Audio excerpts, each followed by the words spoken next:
Hi, this is John Goldingay, and I'm pleased to be looking with you today at the story of Isaiah's commission to be a prophet in Isaiah chapter 6. But we're going to look first at the song that Isaiah shares with people in Isaiah chapter 5.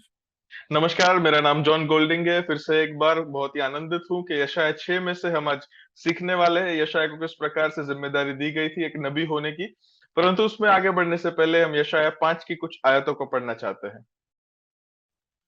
It's a strange song sung by this singer-songwriter. It begins, I'm going to sing a song for my friend, my love song about his vineyard.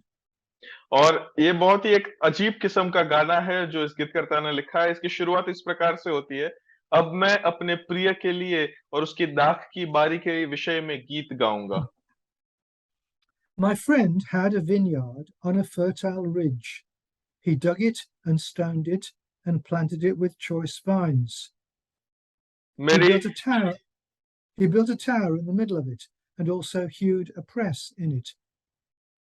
में अति एक उपजाऊ टीले पर मेरे प्रिय की एक दाख की बारी थी। उसने उसकी मिट्टी खोदी और उसके पत्थर बिनकर उसमें उत्तम जाति की एक दाखलता लगाई। उसके बीच में उसने एक गुम्मट बनाया और दाखरस के लिए एक कुंड भी खोदा। He looked for it to produce grapes, but it produced bad grapes. उसने उस दाख की उसमें आशा की, परंतु उसमें निकम्मी दाखें लगी। So now, population of Jerusalem, people of Judah, decide, will you, between me and my vineyard? What more was there to do for my vineyard, and I did not do it? अब है यरूशलेम के निवासियों और यहूदा के मनुष्यों, मेरी और मेरी दाख की बारी के बीच में न्याय करो। मेरी दाख की बारी के लिए क्या करना रह गया जो मैंने उसके लिए न किया हो। Why, when I looked for it to produce grapes, did it produce bad grapes? फिर क्या कारण है कि जब मैंने दाख की आशा की तब उसमें से निकम्मी दाखें लगी। So now I'm going to let you know what I'm doing about my vineyard. तो अब मैं तुम्हें बताता हूं कि मैं मेरी दाख की बारी से क्या करूंगा। Remove its hedge, so it will be for destroying. Demolish its wall, so it will be for trampling. With the result that I will make an end of it. It will not be pruned, it will not be hoed, briar and thorns will it grow. और मैं उसकी कांटे वाली बाड़े को उखाड़ दूंगा कि वह चटकी जाए, और उसकी दीवार को ढा दूंगा कि वह रौंदी जाए। मैं उसे उजाड़ दूंगा, वह न तो फिर छांटी न खोदी जाएगी, और उसमें भांति भांति के कांटीले पेड़ उगेंगे। Because the household of Israel is the vineyard of the Lord of Yahweh armies. मैं मेघों को भी आज्ञा दूंगा कि उस पर जल न बरसाए, क्योंकि सेनाओं के यहोवा की दाख की बारी तो इज़राइल का घराना है। The people of Judah are the planting in which he delighted. और उसका प्रिय पौधा यहूदा के लोग है। He looked for the exercise of authority, but there blood pouring out. He looked for faithfulness, but there a cry. और उसने उनमें न्याय की आशा की, परंतु अन्याय दिखाई पड़ा। उसने धर्म की आशा की, परंतु उससे चिल्लाहट सुनाई पड़ी। My wife and I often listen to songwriters performing their songs, and we note how much the singers tell us about how they came to write a particular song. साहब और उनकी बीवी जब भी कोई भी गानों को सुनते हैं तो उस गानों की पृष्ठभूमि वो जानना चाहते हैं कि ये गाना क्यों लिखा गया होगा, या फिर उस गीतकर्ता ने किस संदर्भ में आके ये गाना लिखा होगा। Occasionally, this is illuminating. काफी सारी बार ये बहुत ही प्रकाशित करने वाली बात होती है, सीखने की बात होती है उसमें से। I have a CD by a singer who tells us how a song arose out of the tension between her and her father over whether it was a good idea for her to spend her life driving around the country in a pickup singing for tips from people like me. और मेरे पास एक CD है जहां पर गीतकर्ता जो है वो बताती है कि ये जो गाना है एक प्रकार के संघर्ष की वजह से खड़ा हुआ, जो उसके और उसके पिता के बीच में था। और वो संघर्ष ये था कि वो दोनों सोच नहीं पा रहे थे, समझ नहीं पा रहे थे कि क्या उस लड़की को अपना पूरा जीवन पूरी दुनिया में, पूरी देश के अंदर गाना गाते हुए, घूमते-फिरते हुए बिताना चाहिए या नहीं। More often, the explanations are frustrating because a good song stands on its own. परंतु काफ़ी बार हम जानते हैं कि ये जो समझ जो दी जाती है गाने की पृष्ठभूमि में, वो परेशान करने वाली होती है। परंतु एक अच्छा गाना जो है, वो अपने आप में अलग से खड़ा होता है। Knowing how it came to be written, the story usually involves a romantic breakup, doesn't help one appreciate it. और अगर हम ये जानें कि ये गाना किस प्रकार से आगे आया है, तो काफ़ी बार शायद उस गाने में से हमारी रुचि चली जाती है। Indeed, listening to songs and appreciating them likely involves listeners letting the song interact with their own experience. और यहाँ पर गानों को सुनना और उसे सचमुच में प्रोत्साहन अपने जीवन में ले पाना, उसका मतलब ये होता है कि हम सुने और हमारे जीवन की परिस्थिति को उसके साथ जुड़ पाए। Information on what the song meant to the singer may inhibit rather than help that process. और उस गाने गीतकर्ता ने किस परिस्थिति में, किस संदर्भ में वो गाने को लिखा है, वो शायद हमारी समझ को और सराहना दे सकती है।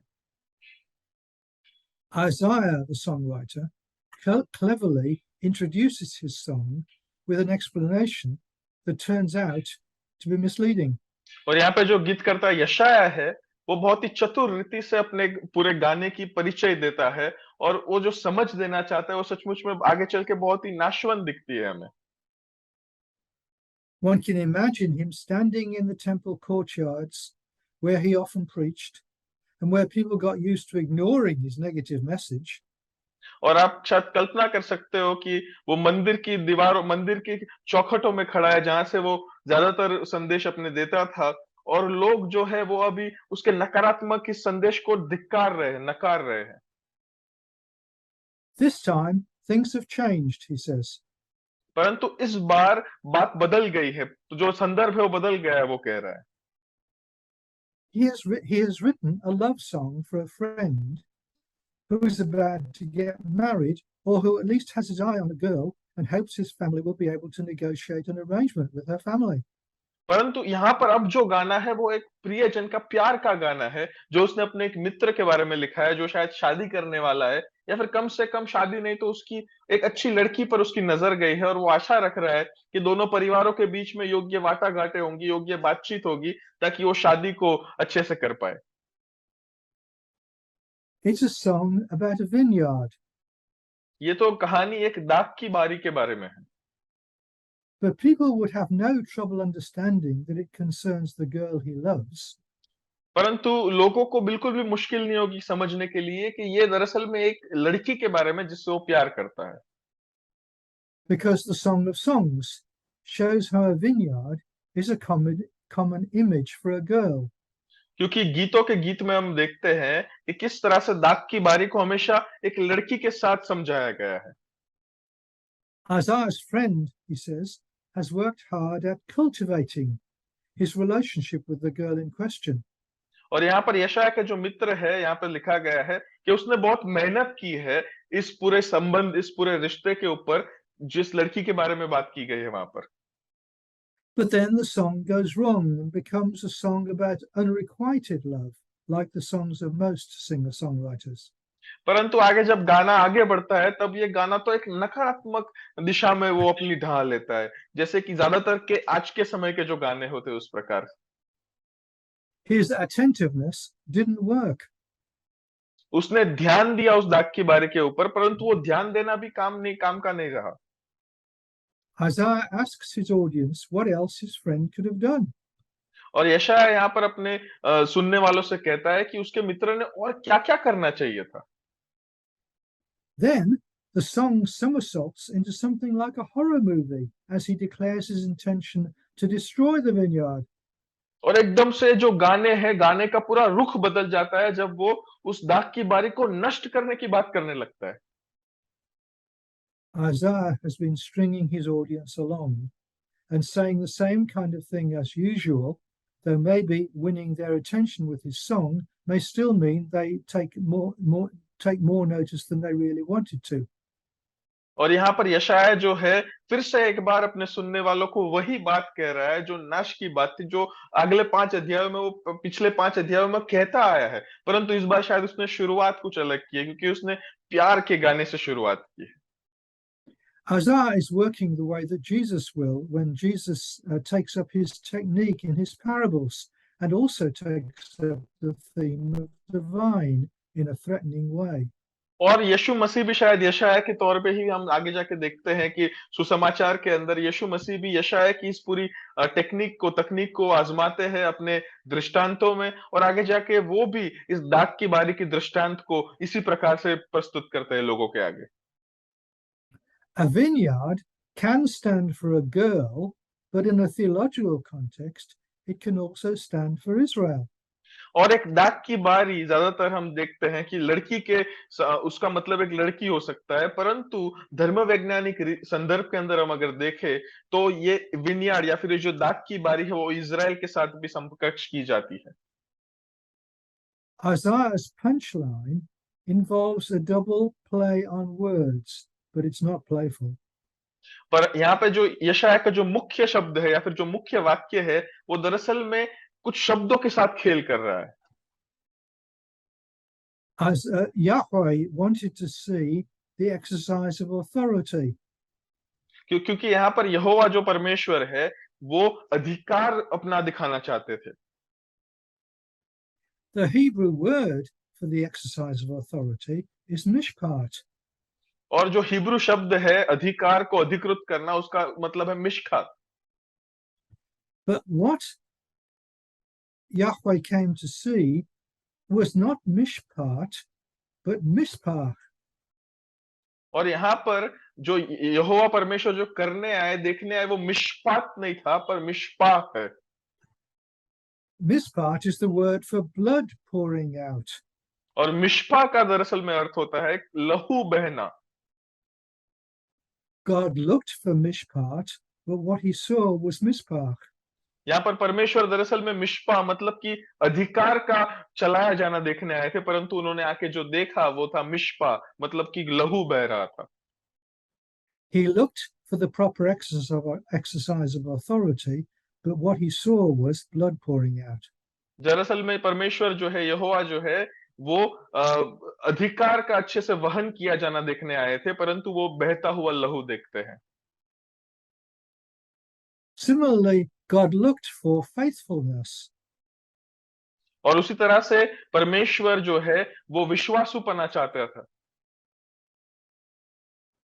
and faithfulness in Hebrew is tzedakah. और विश्वासु होने का मतलब जो हिब्रू में शब्द है वो है सदाका। But in Hebrew, the word for a cry of pain from suffering people is sa'akah. परंतु हिब्रू में सआखा का मतलब होता है लोगों की पुकार, लोगों की रोना, लोगों की चीखे। You could hardly hear the difference, could you? और यहाँ पे इन दोनों शब्दों में आप कोई अंतर नहीं देख पाते, क्या आप समझ पा रहे हैं? God looked for tzedakah, faithfulness. What he saw was a cry, sa'akah. और परमेश्वर दरअसल में सदाखा देखने आए थे, मतलब लोगों का विश्वासुपन देखने आए थे, परंतु उन्होंने जो आके देखा वो था सहाखा, मतलब कि लोगों की पुकार, लोगों की चिल्लाहट। The point about the play on words is that there's a similarity between the words, but it contrasts with and it underlines the contrast between what God hoped for and what actually happened.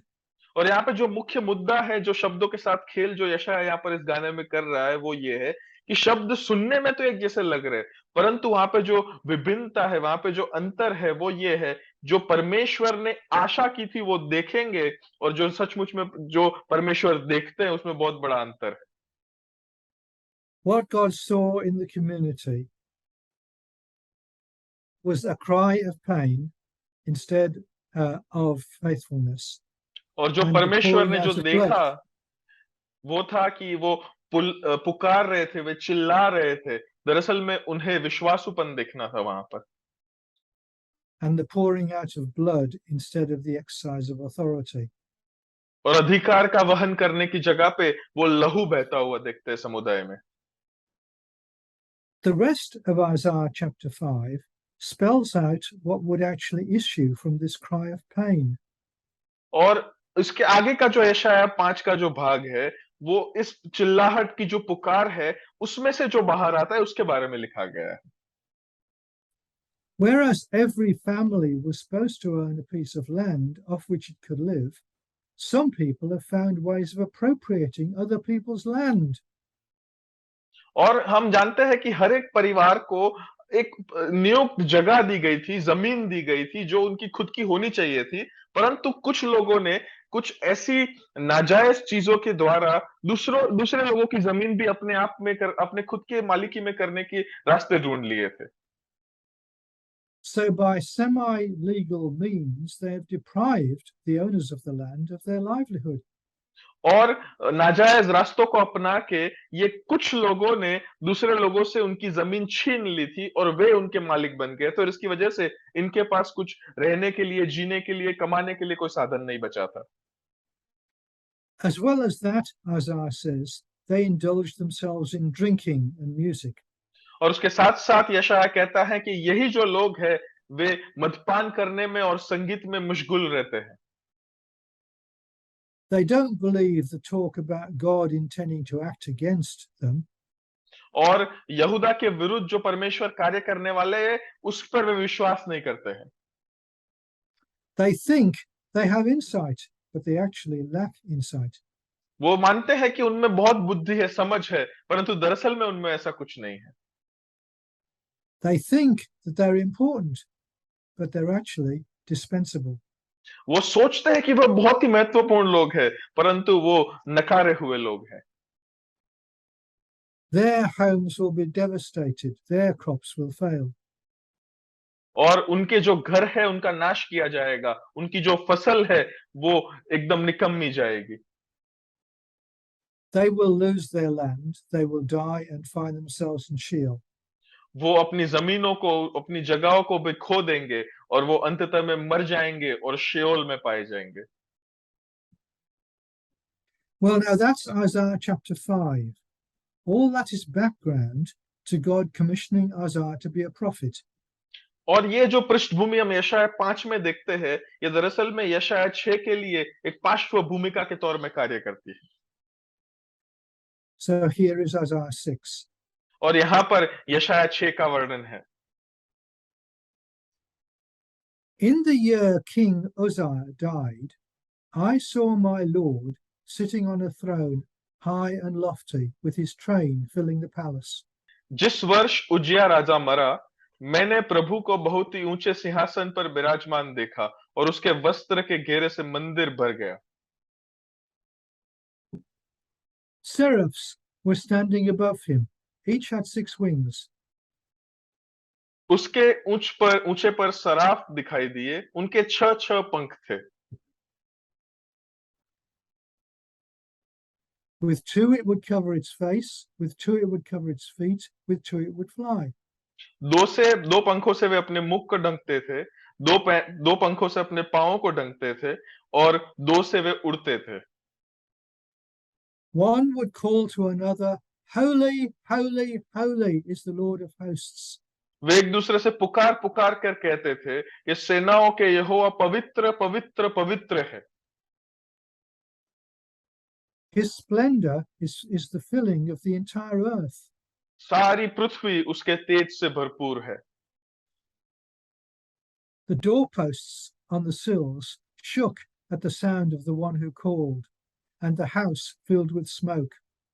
और पुकारने वाले के शब्द से देवड़िया की नींवें डोल उठी और भवन धुएं से भर गया। I said, Ah, for me, because I'm lost, because I'm someone polluted of lips. तब मैंने कहा, हाय हाय, मैं नष्ट हुआ क्योंकि मैं अशुद्ध होठों वाला मनुष्य हूं। And I live in the midst of people polluted of lips. और अशुद्ध होठों वाले मनुष्य के बीच में रहता हूं। Because my eyes have seen the King, the Lord of hosts. क्योंकि मेरी आंखों ने सेनाओं के यहोवा राजाधिराज को अपनी आंखों से देखा है। But one of the seraphs flew to me, in his hand a coal that he'd taken with tongues from on the altar.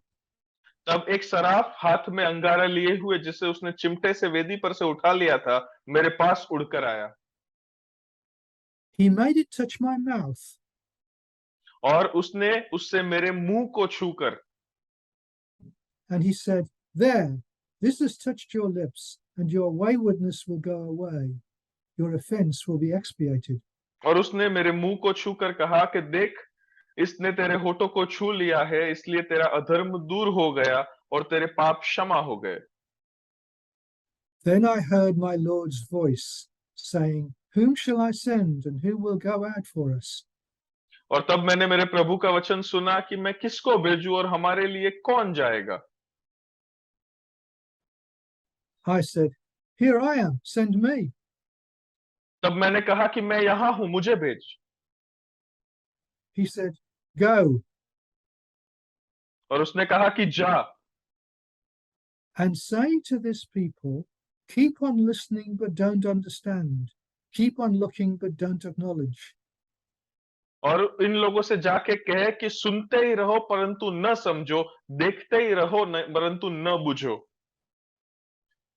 Fatten this people's mind, make its ears heavy, smear its eyes, तू इन लोगों के मन को मोटा कर और उनके कानों को भारी कर, so that it doesn't see with its eyes and listen with its ears, that its mind understands and it turns, and there is healing for it.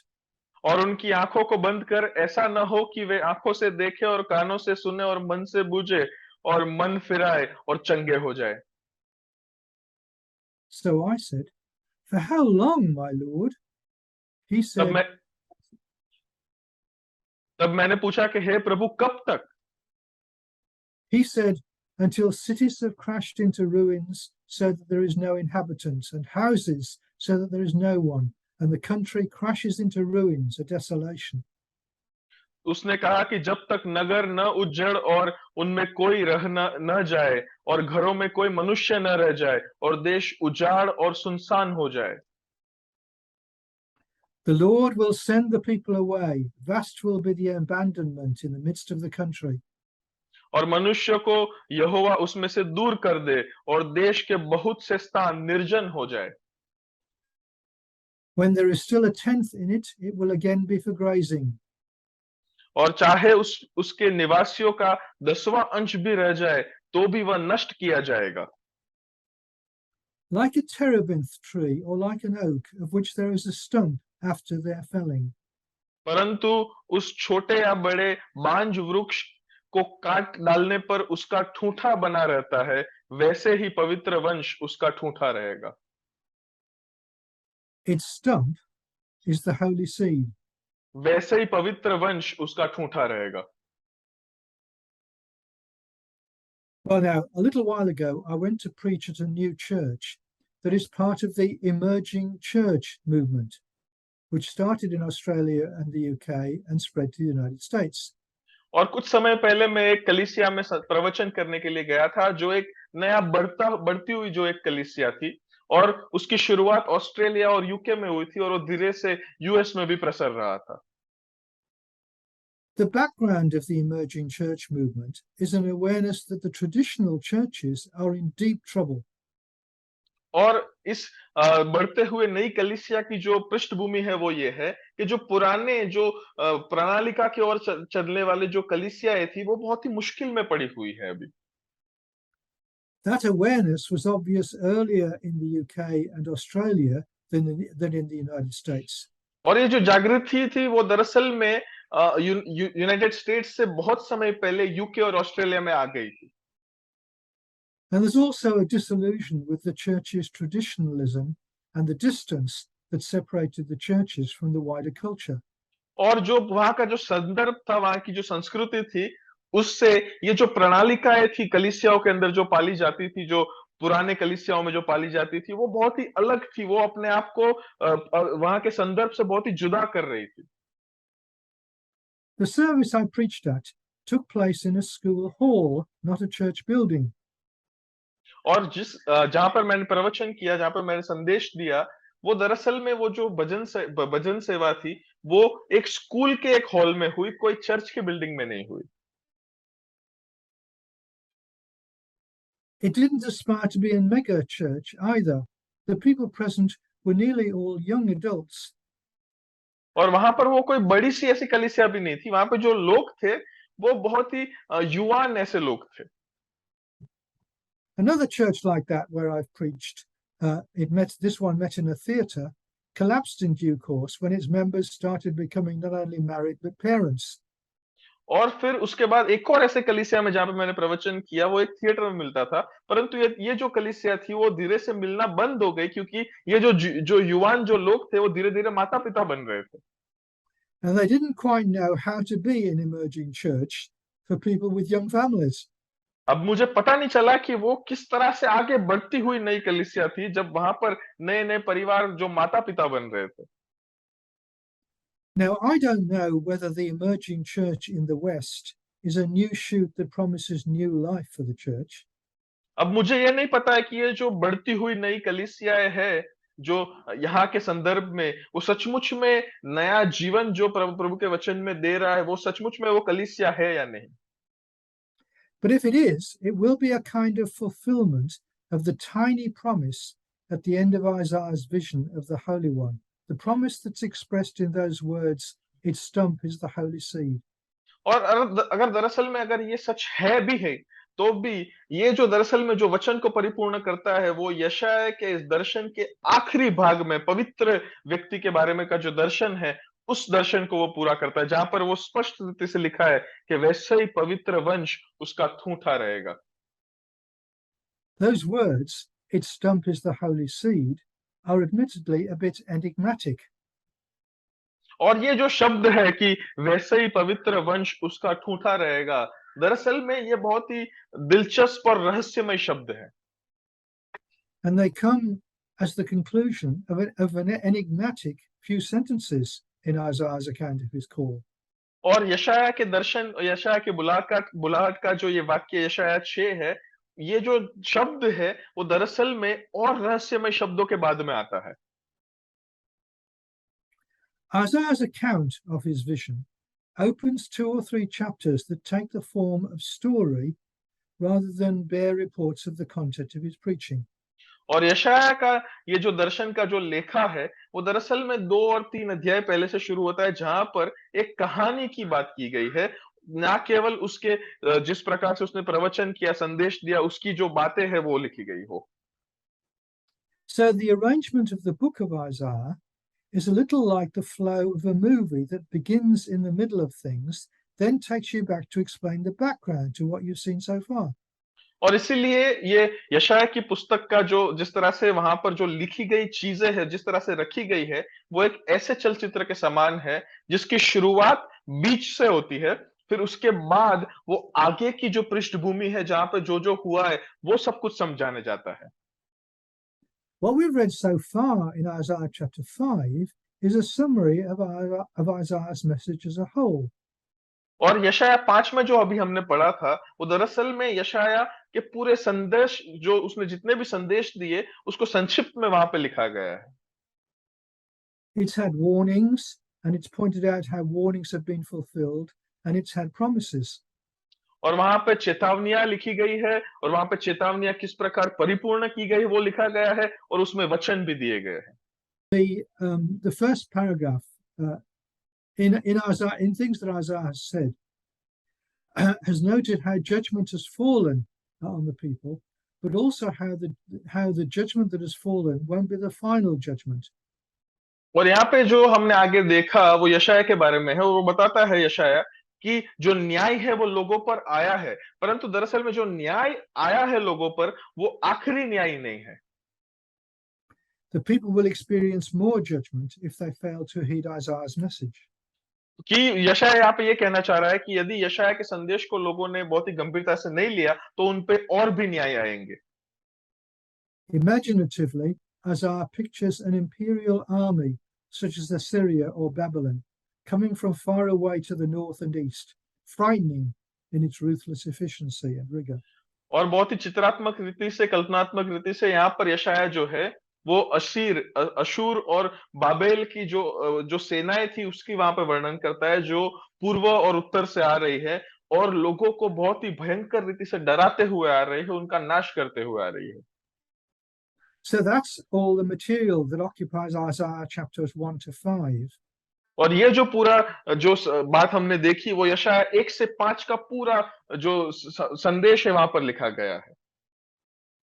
Isaiah's account of his vision in chapter 6, which I just read, tells how he came to be declaiming this message. और यशायाह 6 का जो दर्शन अभी जो हमने थोड़े समय पहले ही पढ़ा, वो दरअसल में वो अपने संदेश को किस प्रकार उसको मिला, वो संदेश उसकी बात करता है वो।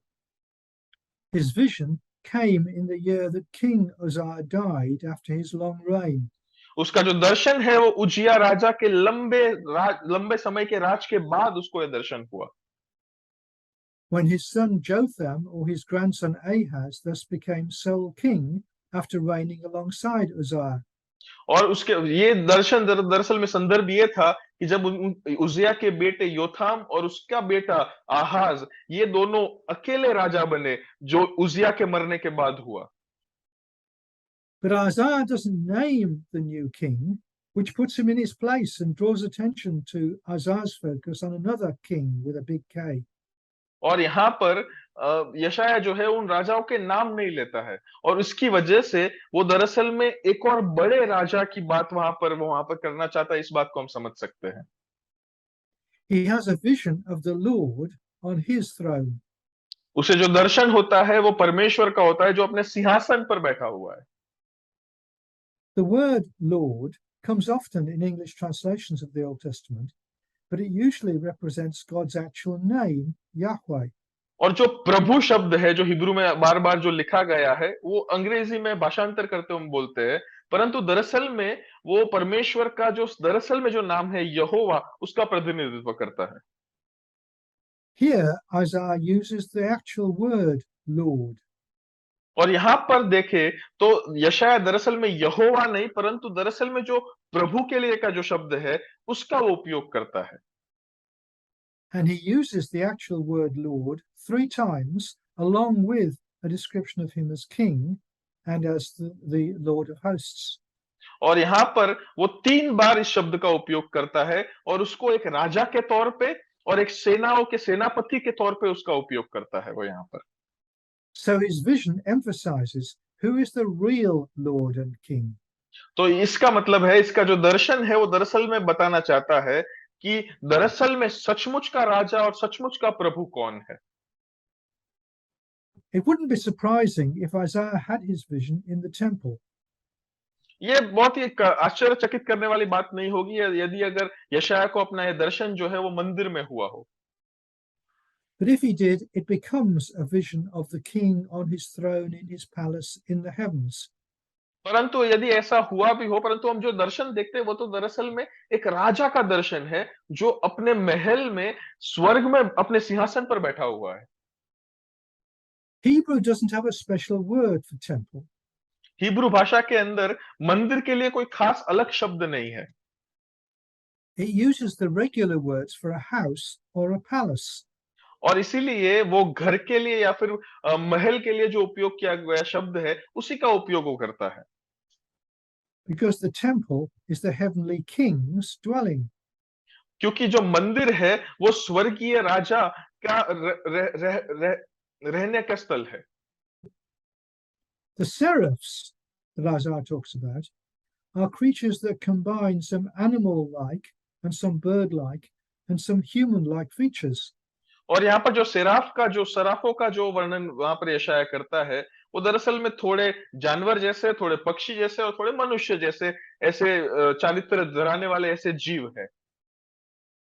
They cover their eyes so as not to look directly at the holy God. वे अपनी आंखों को ढक देते हैं ताकि वो पवित्र परमेश्वर को सीधा ना देखे। The reference to their covering their feet likely suggests they're being demure. Feet can be a euphemism for genitals. और यहाँ पर जिस प्रकार से वे अपने पांव को ढकते हैं, उससे वे ये दर्शाते हैं कि वे भी बनाई हुई सृष्टि है। Their declaration of Yahweh's holiness links with the distinctive importance of this theme in Isaiah. और वो जिस प्रकार से यहोवा को पवित्र कहते हैं, उसकी पवित्रता को जब वो दर्शाते हैं, वो दरअसल में यशायाह की ये जो मुख्य विचार है उसके पुस्तक का, उसको भी वर्णन करते हैं कि परमेश्वर पवित्र है। While other heavenly beings can be called holy, the threefold declaration, holy, holy, holy, affirms that Yahweh's holiness is of an unequaled kind. हम जानते हैं कि दूसरे जीवों को भी पवित्र कहा जा सकता है, परंतु यहाँ पर जब जो सराफ है वो परमेश्वर यहोवा को पवित्र पवित्र पवित्र कहते हैं, इससे ये परमेश्वर यहोवा की जो पवित्रता है हर एक जीव से उसे उच्च स्थल की देते हैं वो। Yahweh is holy to the power of three. और यहोवा जो है वो दरअसल में अपनी पवित्रता में सर्व से ऊपर है, सर्वोच्च है। The outward manifestation of that holiness is then the splendor, the glory that fills the earth as the और Lord shines out in blessing the world. और यहाँ पर इस पवित्रता का जो बाह्य दिखाव है वो ये है कि उनकी महिमा से, उनकी पवित्रता की महिमा से पूरा जो जगत है वो भर जाता है और परमेश्वर की महिमा पूरे संसार में चमकने लगती है। Isaiah's problem, though, is that he is an impure human being. और यहाँ पे जो यशायाह का मूल प्रॉब्लम है, जो जो समस्या है वो ये है कि वो खुद जानता है कि वो एक अशुद्ध आदमी है। He's living among an impure people, and they cannot join in the praise of the seraphs. और वो जहां पर रहता है वहां के लोग भी अशुद्ध है और इसीलिए वो सराफों की जो स्तुति है जो परमेश्वर की कर रहे हैं उसमें वो भागीदार वो जुड़ नहीं पा रहा है। Perhaps Isaiah is associating himself with the people's defilement, and that implies a recognition that as individuals we are all inevitably implicated in the wrong done by the group that we belong to, our family, our church, our city, our state, our nation. और जिस प्रकार से यशायाह अपने आप को अपने लोगों से जोड़ रहा है, उनकी अशुद्धता से अपने आप को जोड़ रहा है, वो दरअसल में इस बात को यहाँ पर दर्शा रहा है कि हम व्यक्तिगत व्यक्ति होने के नाते भी हम लोग जो है कोई ना कोई रीति से हमारी कलीसिया, हमारा परिवार, हमारा देश, हमारा शहर, इन सब की शुद्धता में हम भी उसी प्रकार से भागीदार बनते हैं। Or perhaps his vision is like Paul's vision on the Damascus Road. और शायद उसका दर्शन शायद जिस प्रकार से पौलुस को दमस्कस के रास्ते पर जो दर्शन होता है उसके समान भी कह सकते हैं। That kind of experience revolutionizes your self-understanding. Maybe up till then, Isaiah hasn't realized how polluted Judah is and how polluted he is. और इस प्रकार का जो दर्शन है, इस प्रकार का जो अनुभव है, शायद अपने आप की सुबह की समझ को पूरी तरीके से बदल दे शायद। अब तक शायद वो समझ नहीं पा रहा था कि किस प्रकार से यहूदा दूषित है या फिर किस प्रकार से वो खुद भी अशुद्ध है। But God cleanses his lips by a sacramental action that will enable his lips to become a means of serving the Lord. परंतु यहाँ पर हम देखते हैं कि परमेश्वर पिता जो है, परमेश्वर यहोवा जो है, उसके होठों को उस चिमटे, उस कोयले के चिमटे से उसको छूकर शुद्ध करते हैं, ताकि वही होठ अब आगे जाके यहोवा की सेवा करने का एक माध्यम बने। Whereas the Lord specifically drafts Moses and Jeremiah, Isaiah responds to a need for volunteers. यहाँ पर हम देखते हैं कि मूसा और यिर्मयाह की जब हम बात करें तो परमेश्वर जबरदस्ती एक तरह से उनको भेजते हैं, परंतु यशायाह जो है वो स्वयं अपनी इच्छा से वो आगे आता है परमेश्वर की सेवा करने के लिए। The Lord asking the question with its us who will go for us implies that the Lord is surrounded by his cabinet. और यहाँ पर परमेश्वर जो प्रश्न कर रहे हैं वो कह रहे हैं कि हमारे लिए कौन जाएगा। जो हमारे लिए जो शब्द है बहुवचन, वो हमें ये सिखाता है कि उसके इर्द गिर्द उनका पूरा जो सभा था वो बैठा हुआ था। He consults with his cabinet when there are decisions to be taken. और वो अपनी सभा से सलाह सूचन करता है जब भी कोई भी प्रकार का निर्णय लेना हो। Isaiah is in a position to answer the question that the Lord puts on the table for the cabinet. और यहाँ पर यशायाह एक ऐसी जगह पर पहुंच जाता है, उस यशायाह को एक ऐसा अनुभव होता है कि वो परमेश्वर पिता जो अपने सलाहकारों के साथ, अपने सूचनकर्ताओं के साथ जो अपने सभासदों के साथ जो चर्चा कर रहा है, विचार कर रहा है, प्रश्न कर रहा है, उन प्रश्न को वो सुनकर उसका जवाब देने के वो लायक बनता है। So Isaiah volunteers, Lord, here am I, send me. और यहाँ पर यशायाह जो है वो स्वयं आगे आता है और वो कहता है कि मैं यहाँ हूं परमेश्वर, मुझे भेज। And that volunteering is regularly where Christian reading of this story ends, at least in Western churches. और काफी सारी बार हम जानते ही हैं कि ये जो प्रत्युत्तर जो यशायाह देता है वहीं पर बस हम पढ़ना बंद कर देते हैं, इसके आगे हम नहीं पढ़ते हैं। We stop there, which isn't surprising in light of what follows. और हम रोक देते हैं क्योंकि इसके आगे जो है वो हमें पढ़ना पसंद नहीं है। The Lord is looking for someone to declare judgment on this polluted people. क्योंकि यहाँ पर यहोवा जो है कोई ऐसे व्यक्ति को ढूंढ रहा है जो उसके लोगों पर, उसके दूषित लोगों पर उसका न्याय की घोषणा करे। The judgment will take the form of telling them that they're never going to understand what God is saying to them and doing with them. और जो न्याय है वो इस प्रकार की बात को कहने के स्वरूप में उनके आगे आता है कि परमेश्वर जो उनको कह रहा है या फिर जो उनके साथ कर रहा है वो कभी नहीं समझने वाले। Indeed, God says the aim of Isaiah's preaching will be to bring about that incomprehension so that they won't repent and find healing. और दरअसल में परमेश्वर यहाँ पे ये दर्शन यशायाह को कह रहे कि तेरे संदेश का जो मूल वचन है वो ये होना चाहिए कि वो कभी समझ ना पाए, ताकि वो चंगे ना हो और वो कभी भी मन ना फिराए। Not surprisingly, Isaiah is appalled. और यहाँ पर यशायाह जो है वो बहुत ही आश्चर्यचकित हो जाता है। He will perhaps now be regretting the way he volunteered without knowing what the commission would be. और वो शायद पश्चाताप की कर रहा होगा, उसको शायद बुरा भी लग रहा होगा कि मैंने क्यों खुद सामने से जाके उनकी सेवा करने के लिए मैंने पहल की, जबकि मैं जानता भी नहीं था कि वो मुझे क्या कार्य देने वाले हैं। So he asks, how long have I got to do that? और वो फिर यशायाह पूछता है कि कब तक मैं ये करूं। How long is the question that recurs in the Psalms when someone protests about how long God intends to let some calamity continue. और कब तक, ये जो प्रश्न है वो दरअसल में हम बार बार भजन संहिता की पुस्तक में भी देखते हैं, और हर वो व्यक्ति जिनके ऊपर परमेश्वर का कोप, परमेश्वर का न्याय आता है, वो ये प्रश्न पूछता है कि प्रभु कब तक ये मेरे पर जारी रहेगा। The Lord's answer makes things even worse until you reach that last phrase about the holy seed. और परमेश्वर का जो उत्तर है वो दरअसल में चीजों को और बद से बदतर बना देता है, जब तक आप उस आखिरी पवित्र बीज तक नहीं पहुंचते जो आखिरी पद में लिखा गया है। That last phrase promises that the end won't be the end. और जो आखिरी जो वो वाक्य है, आखिरी जो शब्द समूह है, वो यह वचन देता है कि वो जो अंत है वो पूर्ण अंत नहीं होगा।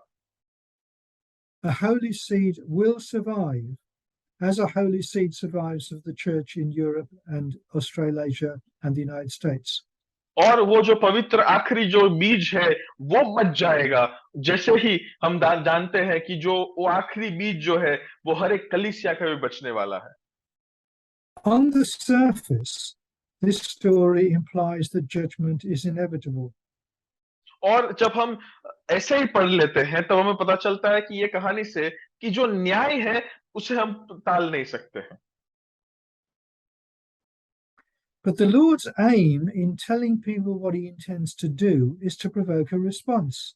परंतु यहोवा का जो ध्येय है लोगों को ये सब बताने का, वो ये है कि वो एक प्रत्युत्तर दे, वो एक प्रतिसाद दे परमेश्वर को। It's always the aim of a message of judgment that it should make it possible for God not to implement it. और न्याय का वचन जब भी आता है वो इसलिए आता है ताकि परमेश्वर वो न्याय को लोगों के ऊपर न डाले। Though that aim may fail, and then the judgment will indeed happen. कि वो जो ध्येय है परमेश्वर का न्याय को लाने का वो निष्फल हो जाए और परमेश्वर उस न्याय को अपने लोगों पर न डाले। When Jesus quotes this passage in Mark chapter 4 to provide the rationale for him speaking in parables, the same framework applies. और मरकुस 4 में जब यीशु मसीह भी इसी वाक्यों को, इसी यशायाह की पुस्तक के इसी भाग का उपयोग करते हैं अपने दृष्टांतों को बोलने के जो कारण बताता है उसके अंदर, तब भी हम जानते हैं कि इसी प्रकार की जो विचारधारा है वहां पर भी रखी गई है। Jesus declares that there will be judgment, but he wants us to repent so that judgment doesn't come. और यीशु मसीह वहां पर घोषणा करते हैं कि न्याय होने वाला है, परंतु वो घोषणा इसलिए करते हैं ताकि हम पश्चाताप करें और उस न्याय से हम सब बच जाए। Thank you. प्रभु आप सबको आशीष दे।